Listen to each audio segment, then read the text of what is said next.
Hello friends, आज हम अपने नेक्स्ट लेक्चर पेरोक्सीसोम को पढ़ेंगे।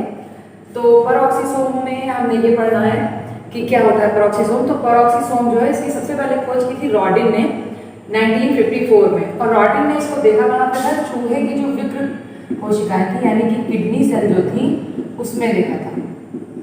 चूहे की किडनी सेल यानी कि विक्र या वक्र कह सकते हैं आप उसको, विक्र कोशिका में देखा था। और सबसे पहले पेरोक्सीसोम की जो इन्होंने गणना की थी या जिसको खोजा था तो वो रॉडिन थे। और रॉडिन ने इसको कहाँ पे देखा था, चूहे की किडनी सेल में यानी कि विक्र कोशिका में। फिर एक दूसरे साइंटिस्ट था जिनका नाम था ब्यूफे व बर्थर। तो ब्यूफे और बर्थर ने इनको पेरोक्सीसोम को क्या किया, सबसे पहला नाम जो पुकारा, इन्होंने सिर्फ संरचना को डिस्कवर कर दिया था। किसने? रॉडिन ने। चूहे की किडनी सेल जो थी उसमें इन्होंने डिस्कवर किया रॉडिन ने कि हाँ ये एक संरचना दिखाई दे रही है। लेकिन ब्यूफे और बर्थर जो थे उन्होंने ये क्या किया, इसका नाम दिया। जो संरचना दिखाई दे रही थी उसका सर्वप्रथम नाम किसने दिया? ब्यूफे और बर्थर ने दिया। फिर अब हम देख लेते हैं इसका आकार कैसा होता है। तो पेरोक्सीसोम जो होता है उसका आकार होता है 0.3 to 1.5 मिलीमाइक्रोन, यानी कि 0.03 से 1.5 मिलीमाइक्रोन तक इसका आकार होता है। काफी सूक्ष्मतम इकाई होती है ये। फिर नेक्स्ट पॉइंट है, चूहे की यकृत कोशिका में 70 से 100 तक पेरोक्सीसोम की संख्या होती है। जो चूहे की किडनी सेल में हम लोगों ने पेरोक्सीसोम को देखा, जिसको रॉडिन ने दिखाया, उसमें कितनी कोशिका हो सकती है पेरोक्सीसोम की? उसमें पेरोक्सीसोम की जो संख्या होगी, जो पेरोक्सीसोम पाए जा रहे हैं वो कितने पाए जा रहे हैं? 70 से 100। एक बार फिर से इस पॉइंट को समझ लीजिए। चूहे की यकृत कोशिका में सबसे पहले जो संरचना देखी गई वो थी पेरोक्सीसोम। लेकिन उसमें जो पेरोक्सीसोम जैसे संरचना देखी गई तो उसकी संख्या कितनी थी? तो ये संख्या जो है वो थी इनकी 70 से 100 तक। जो संख्या देखी गई पेरोक्सीसोम की वो थी उनकी यकृत कोशिका में पाई गई संख्या जो थी वो थी किसकी? पेरोक्सीसोम की संख्या थी। फिर नेक्स्ट पॉइंट है, जंतु कोशिका में ये क्या करती है? अगर जंतु कोशिका में ऑक्सीसोम पाए जा रहे हैं तो उसको बोलेंगे हम पेरोक्सीसोम। एक बात क्लियर कर लीजिए, जंतु कोशिका में अगर ऑक्सीसोम पाए जा रहे हैं तो वो बोले जाएंगे पेरोक्सीसोम। लेकिन अगर यही पादप कोशिका में या प्लांट सेल में पाए जा रहे हैं तो उनको हम क्या बोलेंगे? ग्लाइऑक्सीसोम बोलेंगे। एनिमल सेल में अगर पाए जा रहे हैं तो बोलेंगे क्या हम? पेरोक्सीसोम। लेकिन प्लांट सेल में अगर पाए जा रहे हैं तो क्या बोलेंगे हम? ग्लाइऑक्सीसोम, जो कि इस पॉइंट में आप पूरी तरह से देख सकते हैं। पादप कोशिका में पाए जाने वाली पेरोक्सीसोम को ग्लाइकोसोम कहते हैं। यानी कि प्लांट सेल में जो पेरोक्सीसोम पाए जाएंगे वो क्या कहलाएंगे? ग्लाइऑक्सीसोम कहलाएंगे। और एनिमल सेल में जो पेरोक्सीसोम पाए जाएंगे या ऑक्सीसोम पाए जाएंगे वो बोले जाएंगे पेरऑक्सीसोम। तो अब हम बता रहे थे जंतु कोशिका के बारे में, प्लांट सेल के बारे में। तो प्लांट सेल में जो पेरोक्सीसोम होता है वो उसका काम क्या होता है? तो प्लांट सेल में जो पेरोक्सीसोम होता है उसका ये काम होता है कि परऑक्साइड संबंधित, यानी कि जितने भी ऑक्साइड बॉन्ड है, जैसे कि H2O2 है, हाइड्रोजन डाइऑक्साइड है, और जितने भी परऑक्साइड वाले बॉन्ड है जिसको आप केमिस्ट्री में पढ़ते हो, उससे संबंधित जितने भी विकर का हम पहले भी बता चुके हैं, डिस्कस कर चुके हैं, एंजाइम कहते हैं विकर को। तो परऑक्साइड से रिलेटेड जितने भी एंजाइम होंगे वो किस में हेल्प करेंगे? ऑक्सीडेशन में हेल्प करेंगे। ऑक्सीडेशन रिडक्शन हमने बताया था आपको। ऑक्सीडेशन में ये होता है जैसे H2+O2 = 2H2O, this is a oxidation, but H2O gives rise H2+O2, ये क्या हो गया आपका? रिडक्शन। जब राइट साइड में रहेगा ऑक्सीजन तो होगा ऑक्सीडेशन, और राइट साइड में जब रहेगा ऑक्सीजन तो होगा रिडक्शन, यानी कि वो रिड्यूस हो रहा है। और लेफ्ट साइड में जब रहेगा ऑक्सीजन तो वो क्या होगा? ऑक्सीडेशन, यानी कि ऑक्सीजन उससे जुड़ रहा है। तो यहाँ पे ऑक्सीडेशन के बारे में बात हो रही है। तो इसका मतलब ये है कि जितने भी पेरोक्साइड संबंधित या जितने भी पेरोक्साइड रिलेटेड एंजाइम होंगे वो क्या करेंगे? ऑक्सीडेशन में हेल्प करेंगे, ऑक्सीडेशन में सहायता करेंगे।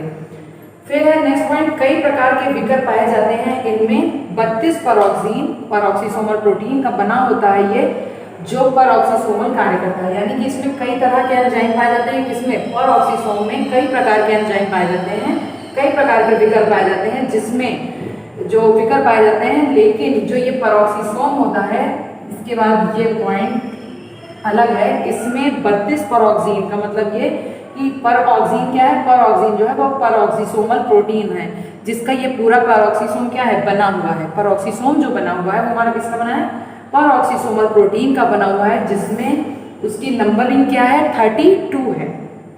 32 पैरोक्सीन है, उसका हमारा पैरोक्सीसोम बना हुआ है, जो क्या करता है, जितने भी पैरोक्सीसोमल यानी कि जितने भी पैरोक्सीसोम के कार्य हैं उनको क्या करता है, उनको करने में सहायता करता है। इस पॉइंट में और इस पॉइंट में कंफ्यूज मत होइएगा, क्योंकि ये पॉइंट जो है वो पैरोक्सीसोम की संख्या बता रहा है जो कि चूहे की यकृत कोशिका में देखी गई है, और ये जो है ये इसमें ये बता रहा है कि पैरोक्सीसोम बना कितने प्रोटीन का है या बना कितने पैरोक्सीन का है। तो पैरोक्सीसोमल प्रोटीन, जिसको हम दूसरे शब्दों में पैरोक्सीन भी कहते हैं, ये कितने नंबर का बना है, 32 पैरोक्सीन अगर जब मिलेंगे तब जाके बनेगा हमारा क्या, पैरोक्सीसोम बनेगा। और चूहे की यकृत कोशिका में क्या है, 70 से 100 तक पैरोक्सीसोम पाए जाते हैं, ना कि पैरोक्सीसोम इसका बना हुआ होता है, दोनों में कंफ्यूज मत होइएगा। फिर लास्ट पॉइंट, सेकंड पॉइंट जो है, सेकंड लास्ट पॉइंट जिसको हम पहले बता चुके हैं कि पादप कोशिका यानी कि प्लांट सेल में जो भी पैरोक्सीसोम पाए जाएंगे उनको क्या कहेंगे, हम ग्लाइऑक्सीसोम कहेंगे। फिर है लास्ट पॉइंट कि ये बना कैसा होता है, तो ये एक लिपिड की संरचना होती है, जिसको हमने एंडोप्लाज्मिक रेटिकुलम में पढ़ लिया था। एंडोप्लाज्मिक रेटिकुलम में हमने पढ़ा था कि ये 4 लेयर की होती है, तो वैसे ही इसमें लिपिड की ये संरचना होती है, दोहरी लिपिड की होगी। जो इसकी आउटर लेयर होगी यानी कि प्लाज्मा मेम्ब्रेन के अंदर जो लिपिड जो स्ट्रक्चर पाया जा रहा है वो कैसा होगा, उसमें डबल लेयर लिपिड होगी, और ये कैसी होगी, छोटी होगी, और डबल लेयर संरचना यानी डबल लेयर स्ट्रक्चर से घिरी हुई कैसी होगी, एक गोलाकार संरचना होगी, एक सर्कुलर स्ट्रक्चर होगा, जो सभी अणुओं को अंदर व बाहर जाने के लिए उपापचय क्रियाओं में सहायता करेगा। उपापचय क्रियाओं का मतलब है मेटाबॉलिक एक्टिविटी, जिसको वो भी आप लोग पहले समझ चुके हैं, तो इस पे ज्यादा डिस्कशन करने की आवश्यकता नहीं है। मेटाबॉलिक एक्टिविटी जिसमें कैटाबॉलिक और एनाबॉलिक दोनों रिएक्शन हमने बताए थे।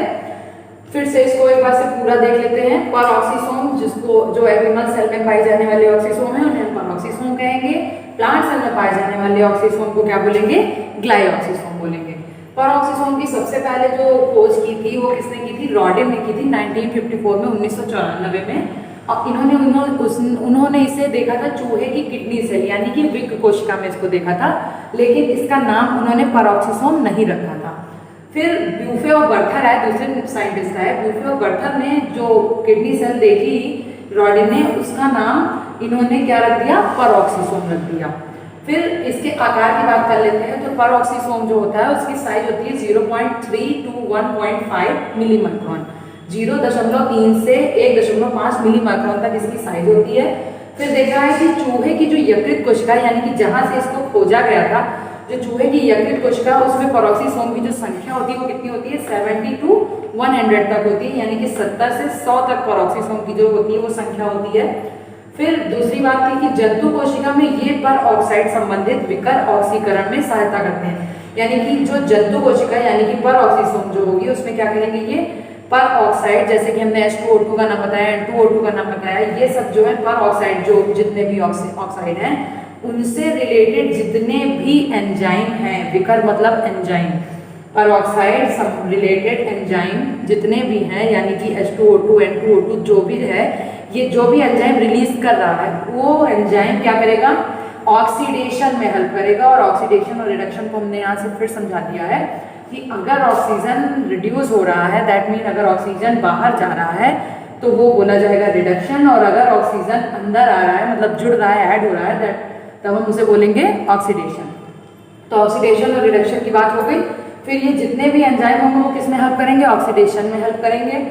फिर है सेकंड पॉइंट, कई प्रकार के विकर पाए जाते हैं, इसमें कई प्रकार के एंजाइम पाए जाते हैं पैरोक्सीसोम में। और पैरोक्सीसोम जो होता है वो 32 पैरोक्सीन यानी कि पैरोक्सीसोमल प्रोटीन का बना हुआ होता है, जो पैरोक्सीसोमल की जितने भी कार्य हैं उनको करने में हेल्प करता है। फिर है पादप कोशिका में पाए जाने वाले पैरोक्सीसोम को क्या कहते हैं, ग्लाइऑक्सीसोम कहते हैं।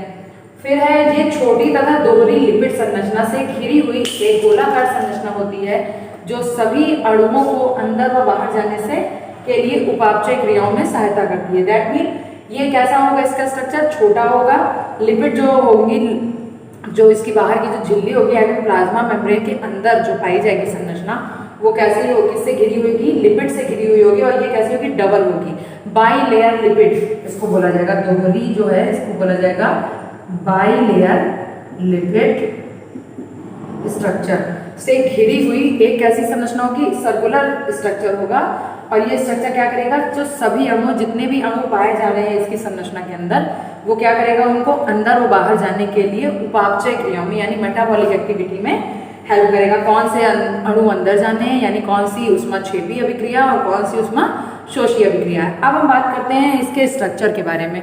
तो आइए हम इसका स्ट्रक्चर देखते हैं। अब हम बात करते हैं पेरोक्सीसोम के स्ट्रक्चर की। तो हम देख सकते हैं यहाँ पे हमने दो स्ट्रक्चर बनाया है। पहला स्ट्रक्चर है आपका होल पेरोक्सीसोम का, और दूसरा स्ट्रक्चर जो है उसमें सिर्फ हमने लिपिड बाइलेयर दिखाने के लिए, बाइलेयर लिपिड दिखाने के लिए आपको फिगर अलग बनाया है। तो अभी हमने बताया था कि जो पेरोक्सीसोम होगी उसकी सबसे आउटर कवरिंग जो होगी वो क्या होगी, प्लाज्मा मेम्ब्रेन होगी या सेल मेम्ब्रेन होगी या कोशिका भित्ति होगी, कोशिका मेम्ब्रेन होगी। जो कोशिका मेम्ब्रेन होगी उसके अंदर पाई जाएगी लिपिड की एक लेयर पाई जाएगी, और वो लिपिड की जो लेयर पाई जाएगी वो कैसे होगी, वो दो लेयर होंगी उनकी। इसलिए ये देखिए आप, दो लिपिड की लेयर बनाई गई है, दो लिपिड की लेयर पाई जाएगी। लिपिड बाई लेयर का मतलब बाई मतलब दो लेयर मतलब स्तर। लिपिड के जो दो स्तर होंगे वो किसमें पाए जाएंगे, प्लाज्मा मेम्ब्रेन के अंदर पाए जाएंगे। और प्लाज्मा मेम्ब्रेन के अंदर जो स्ट्रक्चर पाया जा रहा है वो है लिपिड बाई लेयर, और लिपिड बाई लेयर के अंदर एक सर्कुलर स्ट्रक्चर पाया जा रहा है, वो है यूरेट ऑक्सीडेज क्रिस्टलाइन कोर।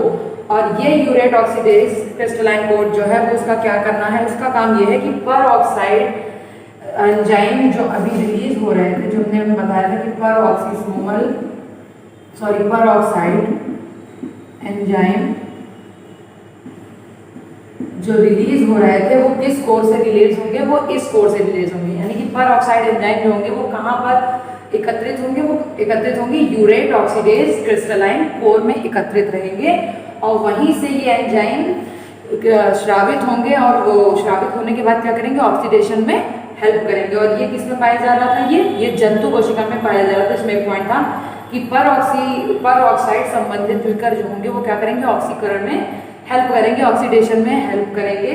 और वो ऑक्सीडेशन में हेल्प कहाँ कैसे करेंगे, क्योंकि ये जो यूरेट ऑक्सीडेज क्रिस्टलाइन कोर होगा उसके अंदर ये क्या होंगे, एकत्रित रहेंगे। और उसके अंदर जब ये एकत्रित रहेंगे और जब ये रिलीज होगा इससे एंजाइम, सारे विकर जब एंजाइम इससे रिलीज होंगे तब हमें क्या मिलेगा, पर ऑक्साइड एंजाइम मिलेगा, जो किसमें हेल्प करेगा, ऑक्सीडेशन में यानी कि ऑक्सीकरण में हेल्प करेगा।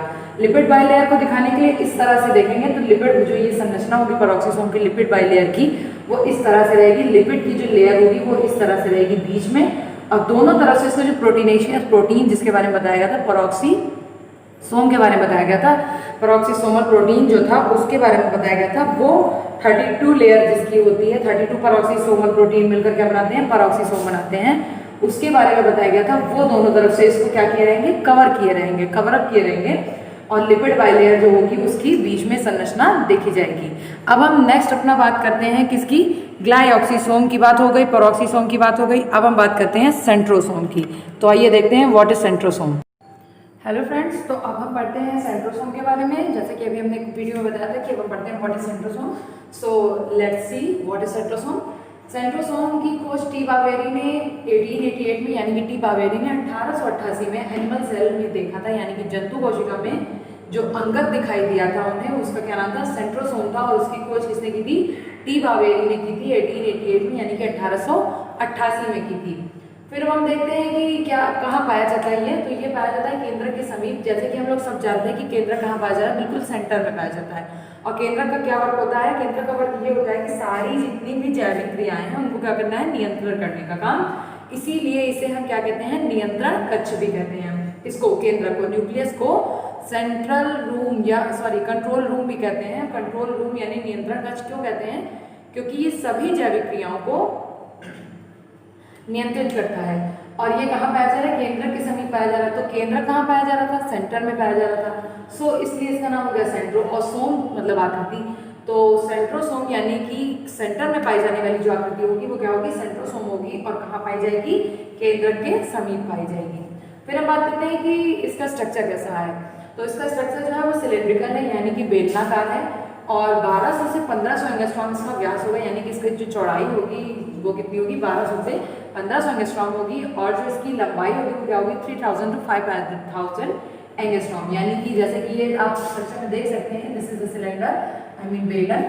और बेलन की जो डायमीटर होगी, यानी कि ये चीज जो है व्यास आपका जो है वो क्या होगा 1200 से 1500 एंगस्ट्रॉम का होगा, और जो लंबाई होगी ये जो होगी वो कितनी होगी 3000 टू 5000 एंगस्ट्रॉम की होगी। उसका ये इस एक स्ट्रक्चर होता है, इस तरह का स्ट्रक्चर होता है, किस तरह का, बेलन के आकार का स्ट्रक्चर होता है।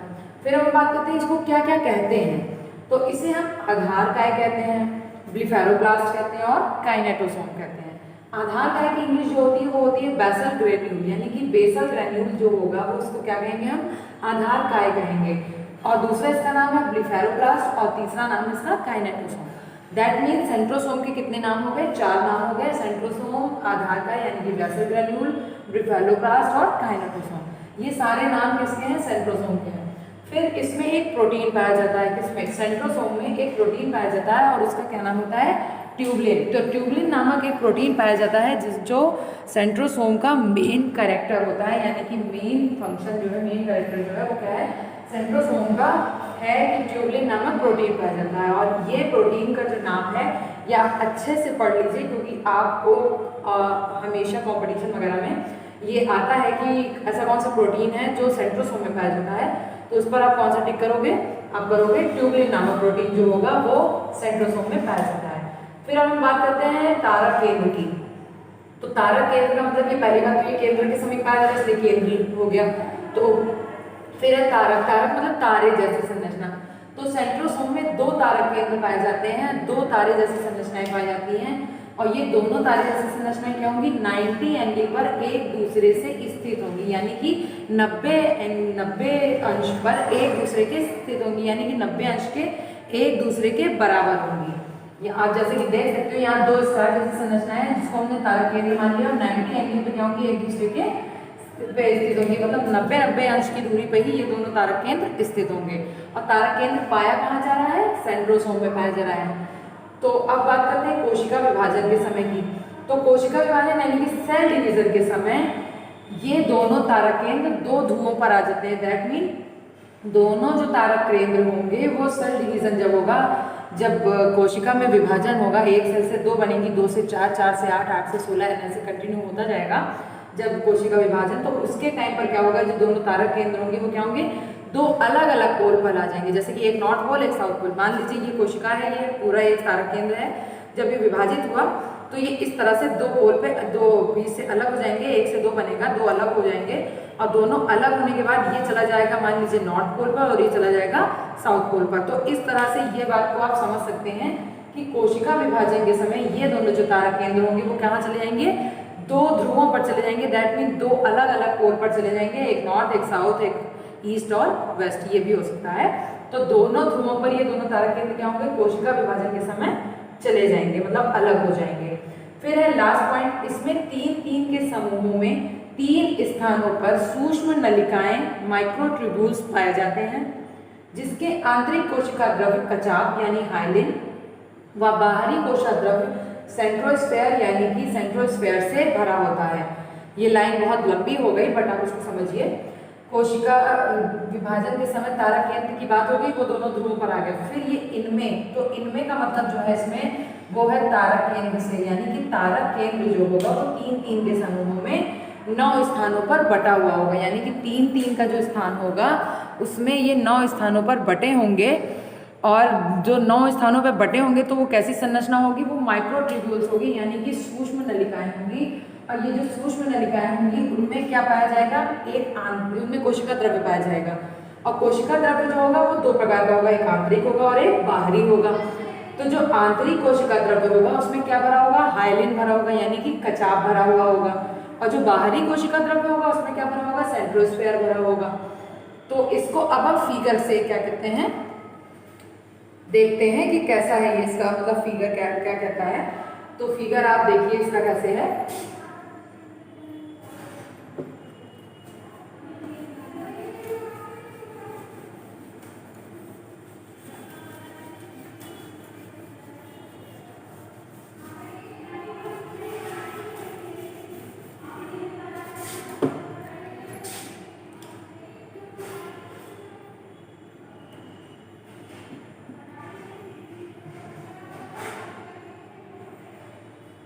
ठीक, ये आपका सेंटर पॉइंट है और इससे ये 3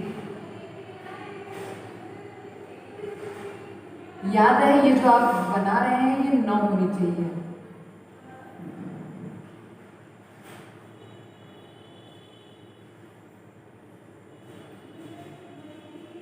अब काउंट कर लेते हैं 1 2 3 4 5 6 7 8 और ये हो गया 9।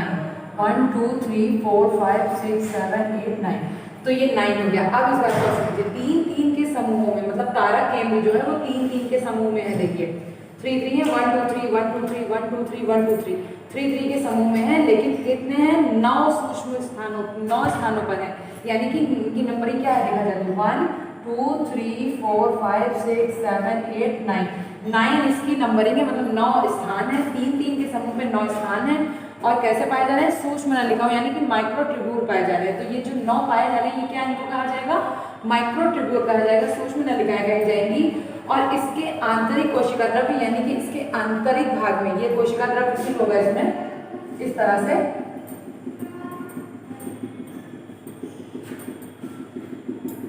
ये आप देख रहे हैं इस तरह से कोशिका द्रव्य फिल है इसमें। और जो ये कोशिका द्रव्य होगा तो ये जो बाहरी स्तर पर पाया जाएगा, यानी कि इस तरह से बाहर जितना भी पाया जा रहा है, यहाँ पर जो जब ये जगह जो भी पाया जा रहा है कोशिका द्रव्य, वो क्या कहलाएगा?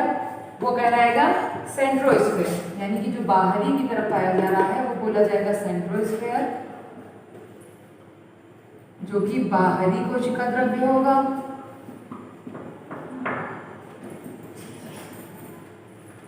और जो अंदर की तरफ पाया जा रहा है, जो यहाँ इस जगह पर माइक्रोट्यूब्यूल्स के अंदर जो ये पाया जा रहा है, इस जगह पर जो ये पाया जा रहा है, इसको हम क्या बोलेंगे? हाइलिन बोलेंगे। और ये कहाँ पाया जा रहा है? ये आंतरिक कोशिका द्रव्य पाया जा रहा है, आंतरिक भागों में पाया जा रहा है।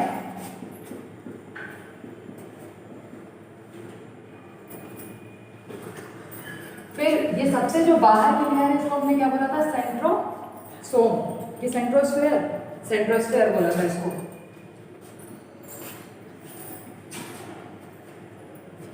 अब ये हमारा पूरा कंप्लीट सेंट्रोसोम का फिगर हो गया है, जिसको हम देख सकते हैं कि जो हमारी सबसे बाहरी लेयर होगी वो सेंट्रोस्फेयर होगी।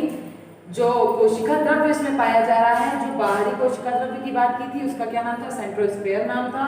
और जो आंतरिक कोशिका द्रव्य थी, जिसको हमने यहाँ भी ये बताया है, ये बाहरी जो कोशिका द्रव्य पाया जा रहा है, इसकी हमने डबल लेबलिंग कर दी है।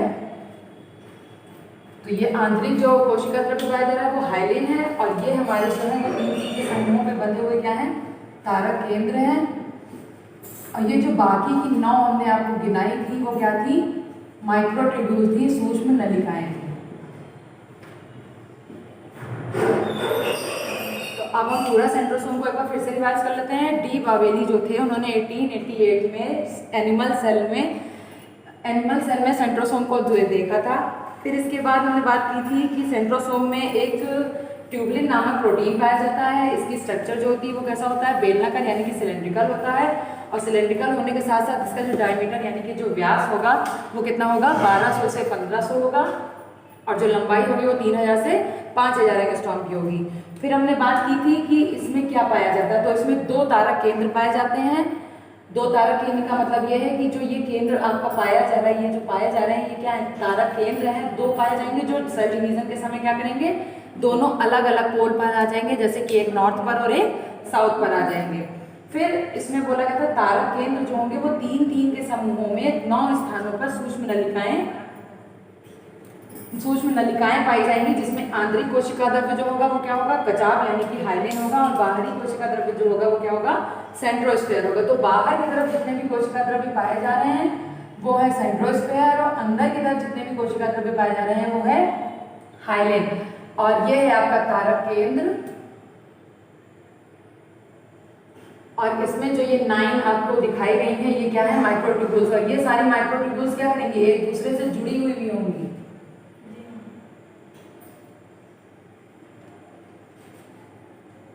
तो इस तरह से हमने अपना सेंट्रोसोम, पैरोक्सीसोम, ग्लाइऑक्सीसोम के बारे में पढ़ लिया। अब हम अपने नेक्स्ट लेक्चर में पढ़ेंगे what is the difference between animal cell and plant cell.